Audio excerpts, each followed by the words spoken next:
کسایی که جا خال توپی خرابه و جا بوشاتو خرابه این آموزش رو حتما ببینید.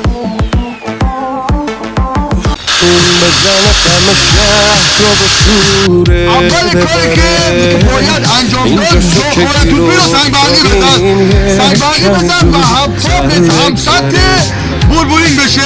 حالا یه بوربورینگ میلنگ میگیریم سالم باشه خراب باشه هیچ فرقی نمیکنه. بوربورینگ میلنگو دیگه بذار رو صفحه گذاشتید گوشه همون چرخو دیگه بنداز داخل بوربورینگ. حالا به خاطری که چرخ موقعی سفکادات صفر نشه راحت به چرخه یک چاکلت بالا فرما میگیریم. چاکلت بالا فرما رو میگیریم میذاریم کنار بوربورینگ.